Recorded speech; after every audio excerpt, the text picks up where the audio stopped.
సర్వ సంపదలకు అధినేత్రి అయిన శ్రీ మహాలక్ష్మి యొక్క కరుణ కటాక్ష వీక్షణాల కోసం ఎదురు చూడని వాళ్ళు ఉండరు.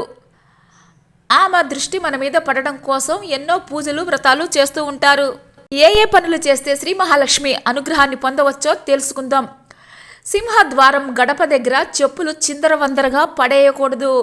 గడప లక్ష్మీ స్వరూపం కాబట్టి గడప తొక్కి ఇంట్లోకి రావడం, గడప మీద కాలు వేయడం, గడపకు అటూ ఇటూ చెరో కాలు వేసి నిల్చోవడం చేయకూడదు.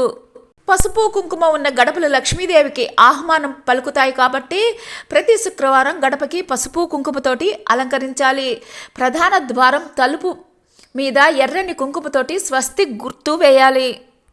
శుచి శుభ్రత ఉన్న ఇల్లు లక్ష్మీదేవికి ఇష్టం కాబట్టి ఇంట్లో పనికిరాని వస్తువులు, విరిగిపోయిన చెడిపోయిన వస్తువులు ఎప్పటికప్పుడు బయట పారేయాలి.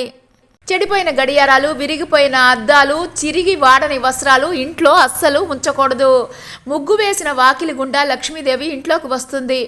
తెల్లవారేసరికి వాకిలి ఊడ్చి ముగ్గులు వేయాలి. ఇంటి ఇల్లాలు గట్టిగా గొంతు పెట్టి మాట్లాడడం, నట్టింట్లో చెడు మాటలు, చెడు తిట్లు తిట్టడం వంటివి చేయకూడదు. ఎక్కడైతే భార్యాభర్తలు నిరంతరం కొట్లాడుకుంటారో, ఏ ఇంట్లో ఇల్లాలు ఎప్పుడు అసంతృప్తిగా ఉంటుందో ఆ ఇంట్లో లక్ష్మీదేవి ప్రవేశించదు. అబద్ధాలు చెప్పేవాళ్ళు, ఇరు సంధ్యలలో భుజించేవాళ్ళు, నిద్రించేవాళ్ళు, బద్ధకస్తులు ఎక్కడ ఉంటారో అక్కడ లక్ష్మీదేవి ఉండదు. ఇరు సంధ్యలలో దీపారాధన చేసే ఇంట్లో లక్ష్మీదేవి కొలువై ఉంటుంది. సాయం సంధ్య వేళల్లో సాంబ్రాణి ధూపం ఇంట్లో వేయాలి. సత్యవాదులు, ధార్మిక నైతిక ప్రవర్తన ఉన్నవారి పట్ల లక్ష్మీదేవి ప్రసన్నురాలై ఉంటుంది. వెండి, బంగారు వంటి లోహాల్లో, రత్నాలు, ముత్యాలలో లక్ష్మీదేవి కొలువై ఉంటుంది. అతిగా మాట్లాడేవారు, గురువులను పెద్దలను అగౌరవపరిచేవారు, జూదరులు, అతి నిద్రాలోలురు, అపరిశుభ్రంగా ఉండేవారు ఉన్న చోట లక్ష్మీదేవి ఉండదు.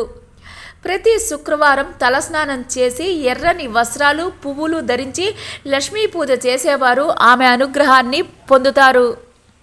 చిల్లర పైసలను, పువ్వులను, అన్నాన్ని నిర్లక్ష్యంగా పడేసేవారు లక్ష్మీదేవి అనుగ్రహాన్ని పొందలేరు.